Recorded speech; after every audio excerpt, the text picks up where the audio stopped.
Saudara Anda menyaksikan Kompas Bisnis bersama saya Putri Oktaviani. Di tengah kondisi ekonomi yang tidak pasti, emas jadi instrumen investasi yang paling diminati. Meskipun harga emas naik, warga tetap berbondong-bondong membeli emas.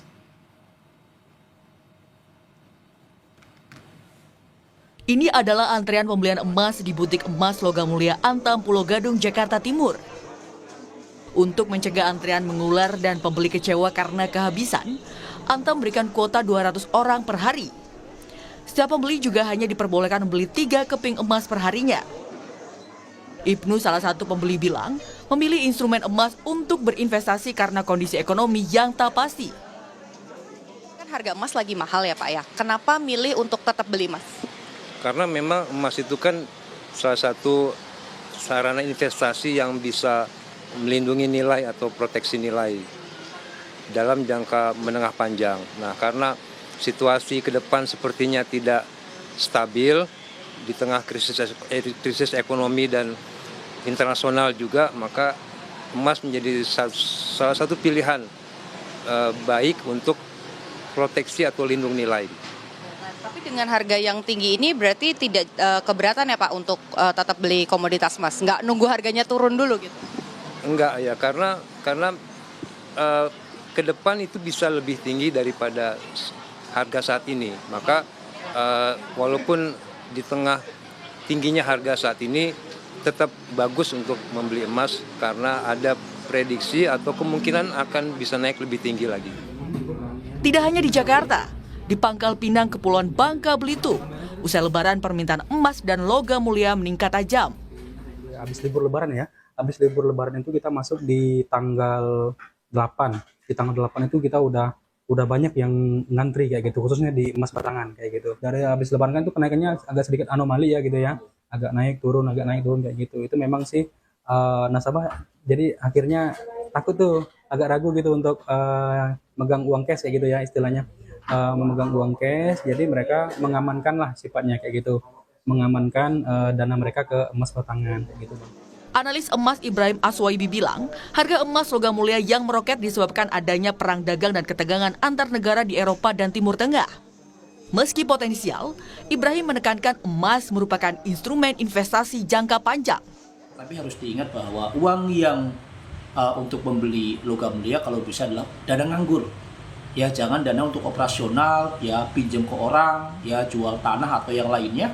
Ya, karena apa? Investasi logam mulia itu tidak mudah ya untuk mendapatkan keuntungan, butuh waktu yang cukup lama, 3-5 tahun baru akan kelihatan keuntungan. Kalau sekarang harga emas dunia naik, ini karena adanya konflik ya, geopolitik, perang dagang, ya ini yang membuat harga emas terus mengalami kenaikan. Ada ketakutan juga perang dunia ketiga, misalnya banyak pengusaha-pengusaha pan-pan besar di Amerika, Eropa, dan Asia, ya mereka tuh menimbun dananya, ya menarik dananya, ya dari saham, ya dari bank, ya timbun dengan uang cash. Karena apa? Ada ketakutan, ketakutan perang dunia ketiga, kemudian surat-surat berharga, ya tidak berlaku. Di laman logam mulia pada 17 April, harga logam mulia tercatat per gramnya mencapai Rp1.975.000 atau naik Rp32.000 dari hari sebelumnya. Sementara per setengah gram, harga logam mulia berada di level Rp1.037.500. Tim Liputan Kompas TV.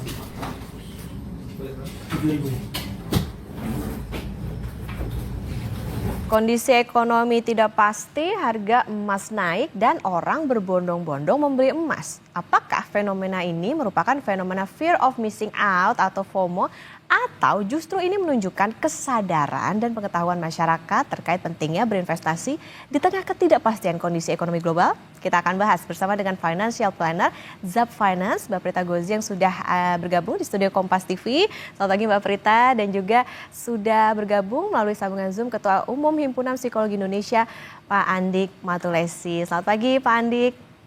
Selamat pagi semuanya. Semangat Pak. Saya ke Pak Andik terlebih dahulu. Pak Andik, kondisi ekonomi tidak pasti, ada perang tarif Donald Trump, kemudian masyarakat ini kalau kita lihat lagi berbondong-bondong beli emas, ini itu merupakan bagian dari sense of crisis atau FOMO aja nih, fear of missing out? Kayaknya dua hal itu ya. Kalau saya lihat di satu sisi memang bagi mereka yang paham tentang situasi ekonomi pasti akan muncul sense of crisis-nya. Tapi bagi yang banyak orang yang tidak tahu persis bagaimana kondisi ekonomi, bagaimana melakukan peramalan terhadap kondisi ekonomi, maka pasti akan terjadi tidak hanya fear of crisis, tetapi anxiety of crisis. Ini yang menurut saya harus hati-hati di sini.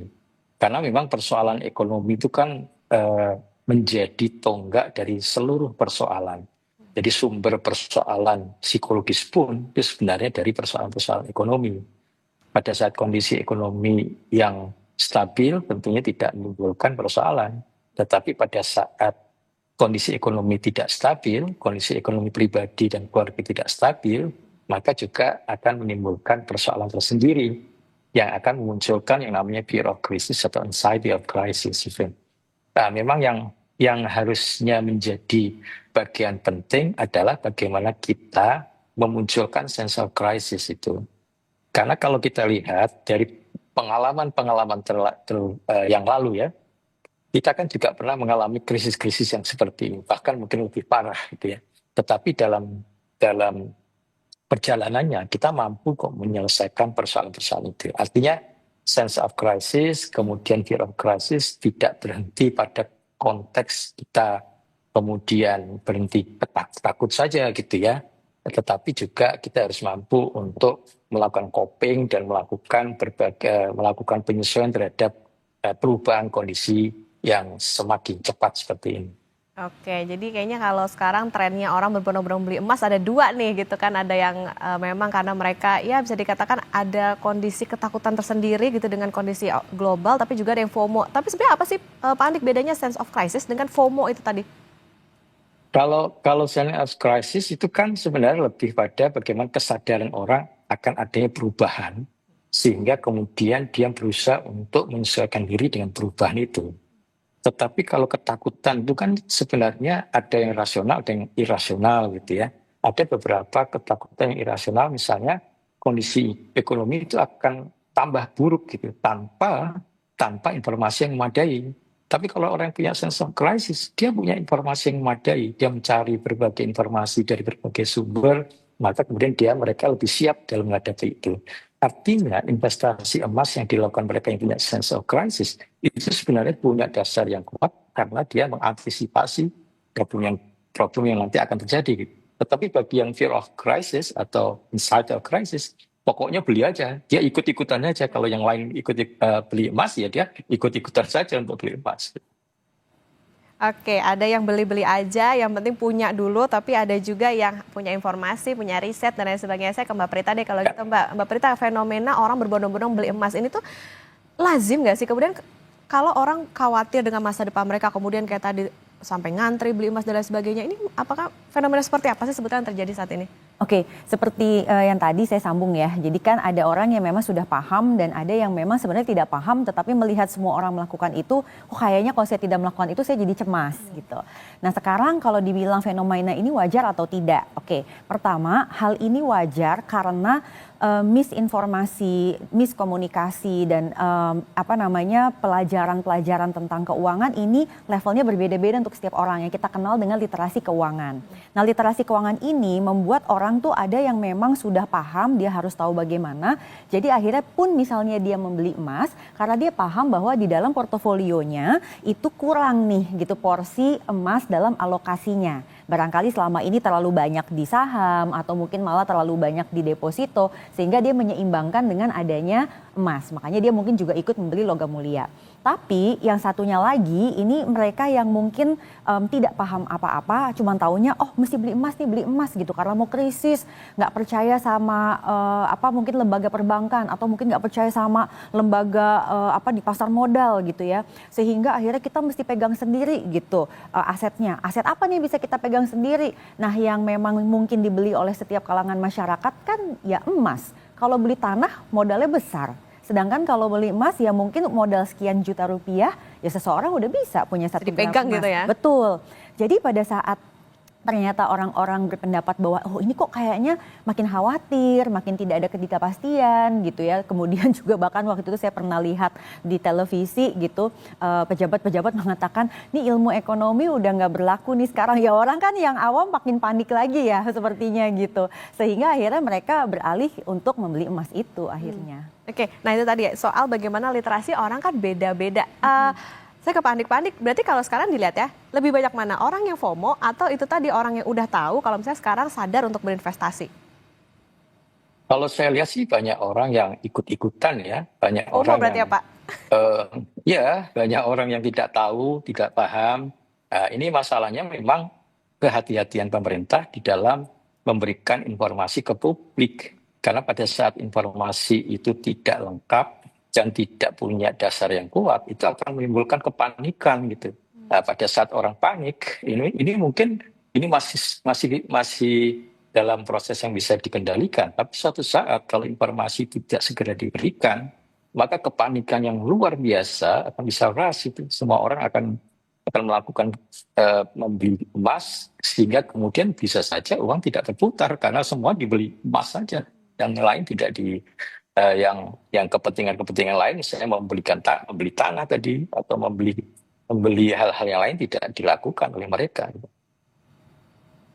Oke, berarti begini Pak, bisa dikatakan kondisi ketidakpastian ekonomi saat ini, berita-berita seperti misalnya tarif Trump dan lain sebagainya itu juga berdampak pada psikologis orang untuk berinvestasi. Misalnya tadi, oh saya pengennya akhirnya beli emas aja deh gitu karena dianggap sebagai safe haven dan lain sebagainya.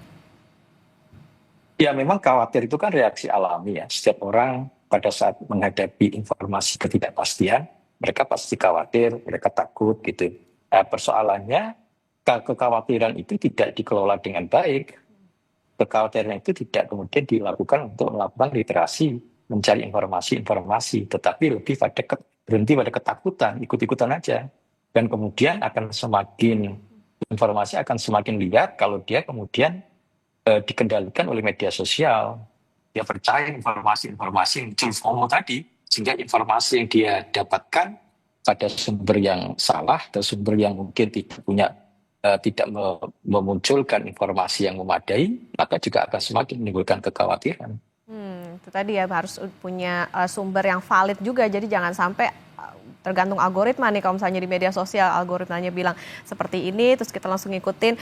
Oke, berarti penegasan Pak, berarti kalau misalnya investasi begitu orang apa sih Pak sebetulnya pertimbangannya yang harus dipikirkan matang-matang, harus riset kah atau bagaimana? Sebenarnya yang paling penting itu adalah cari informasi yang memadai. Misalnya kalau orang harus punya berbagai alternatif ya. Artinya pada saat saya membeli emas, itu harus punya dasar yang kuat, rasionalnya, kenapa saya harus membeli emas. Misalnya, karena emas itu kan sebenarnya tidak hanya persoalan safe haven saja kan, tetapi lebih pada likuiditasnya tinggi, kemudian bisa mudah dijual. Dan di satu sisi, emas itu kan bisa digunakan untuk pribadi, ya, misalnya dibelikan perhiasan untuk digunakan sehari-hari atau untuk kegiatan tertentu yang menggunakan emas. Jadi, emas itu menjadi satu pilihan yang baik, pilihan yang dianggap rasional karena lebih mudah. Jadi cara berpikirnya lebih mudah gitu daripada misalnya mengumpulkan dolar. Ya kalau dolar lebih naik atau mengumpulkan tanah butuh waktu yang banyak. Dan yang paling simple, cara yang paling simple untuk menghilangkan kekhawatiran itu adalah beli emas. Oke, berarti memang harus ya di satu sisi kalau misalnya memang kita mau jaga-jaga tapi jangan lupa buat risetnya juga nih gitu kan supaya jangan sampai tadi pakainya uang-uang yang seharusnya untuk kebutuhan lain. Saya ke Mbak Prita. Mbak Prita, berarti kalau misalnya nih orang dengan kondisi ekonomi saat ini tapi juga di satu sisi dia pengen investasi juga tapi kok masih ada kebutuhan juga, mengelola manajemennya gimana nih untuk keuangan, kapan titiknya kita bisa saya bisa nih investasi? Oke, ini sebetulnya secara financial planning itu ada urutannya. Urutan yang pertama adalah kita sebetulnya memastikan dulu pengelolaan kas. Jadi antara pemasukan dengan pengeluaran ini memang seimbang. Seimbang ini biasanya ditandai dengan minimal dia impas dulu. Next levelnya adalah dia punya sisa buat ditabung. Next levelnya adalah dia bahkan bisa menyisihkan di awal sebelum dia membuat pengeluaran. Nah, next levelnya lagi adalah dia memang bisa menyisihkan baik untuk menabung dan berinvestasi, baru kemudian dia bisa mengalokasikan untuk pengeluaran. Nah, setelah itu tahap keduanya adalah memiliki dana darurat terlebih dahulu. Jadi dana darurat ini adalah satu simpanan cadangan yang memang dipisahkan dengan tabungan lain. Baik itu tabungan tempat kita nampung gaji, atau mungkin Anda punya cita-cita mau naik haji, atau tabungan untuk pendidikan. Itu semua harus dipisah dengan dana cadangan ini. Nah, yang ketiga itu adalah proteksi dulu sebetulnya. Proteksi ini apa sih contohnya? Misalnya kalau untuk masyarakat awam yang paling dekat ini adalah proteksi untuk kesehatan. Karena biaya kesehatan itu kalau sampai timbul itu cukup besar Mbak, dan bisa menggoyangkan keuangan kita. Nah, oleh sebab itu minimal sekali mereka mengikuti program pemerintah seperti BPJS Kesehatan, itu sebagai contoh. Lalu baru keempat, dia punya kemampuan untuk alokasi investasi. Nah, pada saat kita masuk ke dalam alokasi investasi ini, maka setiap orang itu harusnya sudah memiliki rencana. Jadi pada saat dia membeli aset investasi, contohnya seperti emas, ataupun juga aset-aset lainnya di pasar modal, ataupun juga bentuk aset real lainnya, dia harus paham kapan sih saya akan menggunakan uang investasi ini, lalu saya tuh punya profil risiko yang seperti apa, dan yang paling penting adalah sumber pemasukan saya dari mana. Karena orang yang memiliki sumber pemasukan lebih pasti seperti karyawan yang gajian setiap bulan, ini akan berbeda pengelolaan investasinya dengan misalnya karyawan kontrak, atau misalnya tenaga kerja lepas freelancer, ataupun profesional yang memang kerjanya tuh dari proyek ke proyek. Nah, kondisi ekonomi yang konon diasosiasikan sedang berfluktuasi tidak pasti, ini kan sebenarnya berpengaruh terhadap yang bagian terakhir ini, yaitu pemasukannya apakah akan ada potensi hilang atau berkurang. Nah, kalau Anda udah masukin semuanya dalam bentuk emas contohnya gitu ya. Kemudian tiba-tiba Anda mesti membayarkan pengeluaran yang sifatnya tahunan misalnya, entah itu pajak, entah itu STNK kendaraan. Lantas ternyata Anda bukan karyawan gajian. Lalu Anda mau cari uangnya dari mana? Ternyata tabungan yang kemarin semua Anda pindahin all in istilahnya ke emas. Taunya emasnya lagi buybacknya harganya turun dibandingkan dengan beli sekarang gitu loh. Ya berarti Anda di situ kan kasarnya adalah minus gitu loh.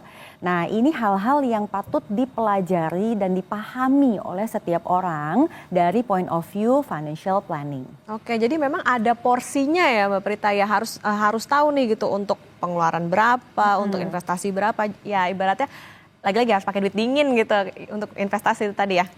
Ya, jadi investasi itu kalau memang Anda tidak tahu mau dipakainya buat apa, ini yang disebut dengan pakai cold money. Tetapi kalau Anda sudah punya tujuan, contohnya untuk dana pendidikan, untuk apa? Ya sebenarnya pakai fresh money nggak apa-apa. Fresh money itu tuh uang yang memang kita baru peroleh, misalnya itu gaji atau THR kemarin, ataupun bonus, itu boleh-boleh aja. Karena kita udah tahu tujuannya mau buat apa. Pokoknya harus dihitung dengan benar-benar ya, harus diperhitungkan ini duitnya kita nih kemana aja gitu. Betul. Nantinya. Oke, ke Pak Andik tadi kan Anda sampaikan soal pengelolaan diri agar bisa mengambil langkah tepat ketika indikasi gejala ekonomi. Nah, soal pengelolaan diri untuk situasi seperti saat ini, tapi jangan dijawab dulu Pak Andik, nanti kita akan kembali usai jeda dan saudara tetap bersama kami di Kompas Bisnis.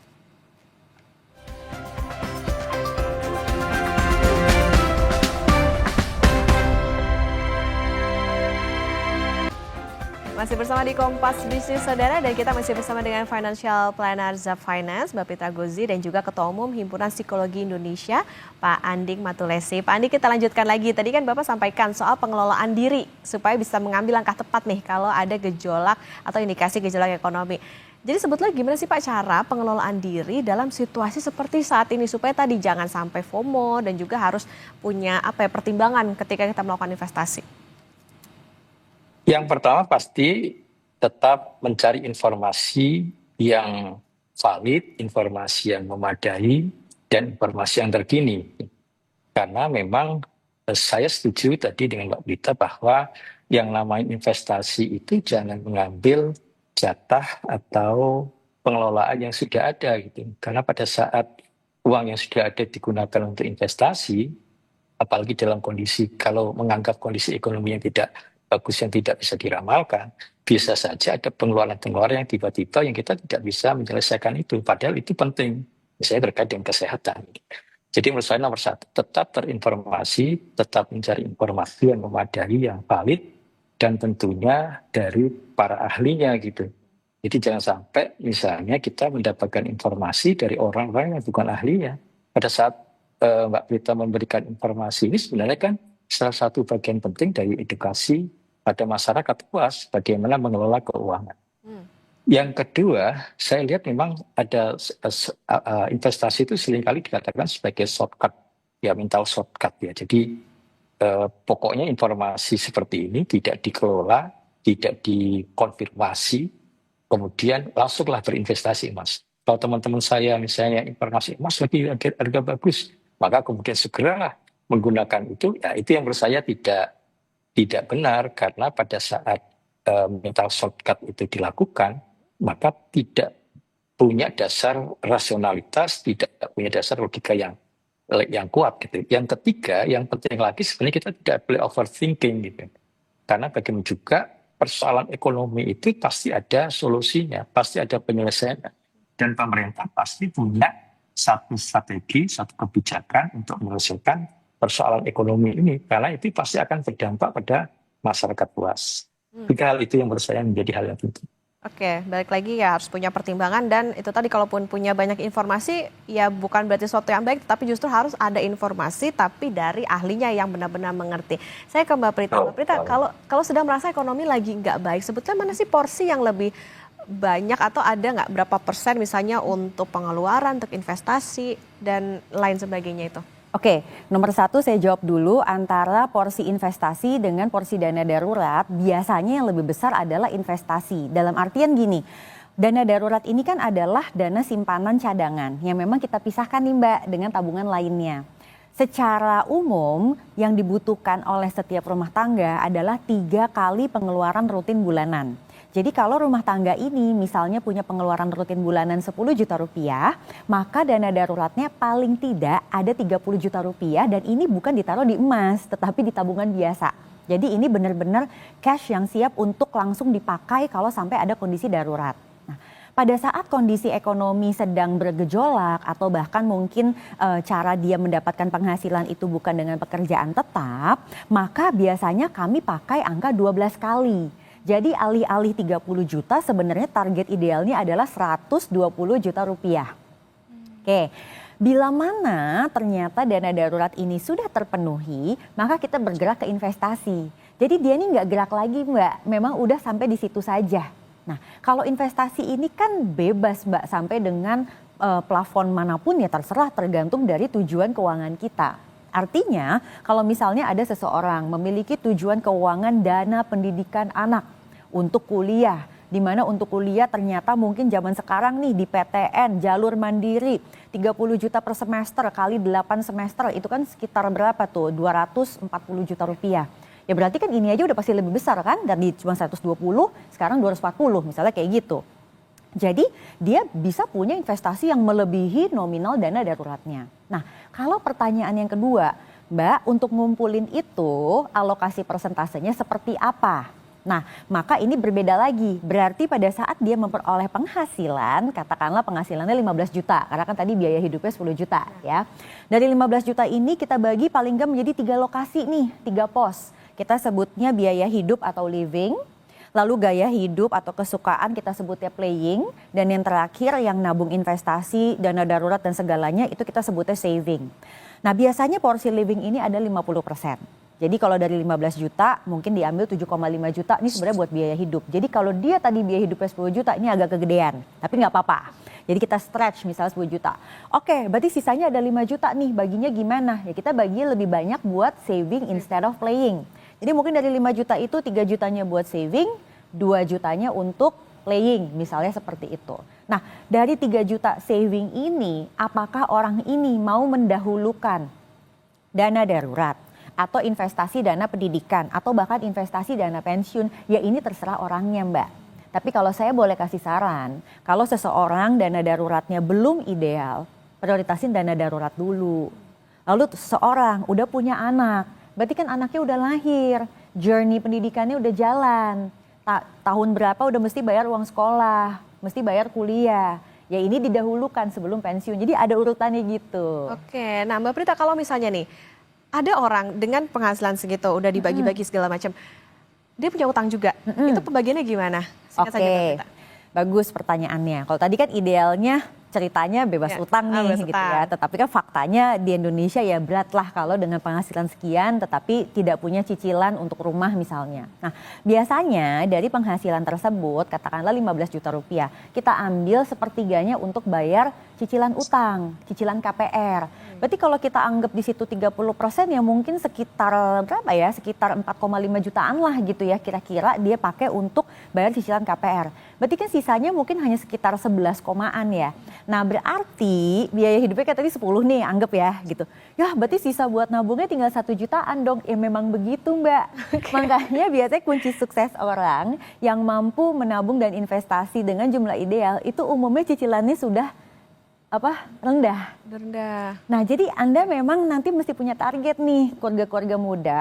Setiap dapat THR, setiap dapat bonus. Coba deh untuk cepet-cepet istilahnya membuat pelunasan sebagian dari si saldo KPR Langsung ngebom tersebut. itu lah tadi. Supaya mudah-mudahan cicilannya semakin kecil jadi porsi untuk nabung dan investasi bisa semakin besar. Nah, atau ya bisa dikatakan cari-cari pendapatan tambahan lah ya di luar dari Itu juga pekerjaan. bagus tuh. Oke, baik itu tadi ya. Jadi memang untuk berinvestasi tidak bisa sekedar asal, apalagi kalau misalnya FOMO untuk langsung membeli emas sekian banyak, tapi harus dihitung juga bagaimana untuk tadi livingnya, kemudian savingnya, dana darurat dan lain sebagainya. Ini harus diperhitungkan dan jangan kebaikan informasi, tapi cari informasi yang akurat dan juga berasal dari ahlinya. Terima kasih Mbak Prita Gozi, Financial Planner dari Zap Finance, sudah hadir di Studio Kompas TV, dan juga terima kasih Ketua Umum Himpunan Psikologi Indonesia Pak Andik Matlesi sudah bersama di Kompas Bisnis. Pak Andik, sehat selalu Pak Andik. Terima kasih, sama-sama. Ya.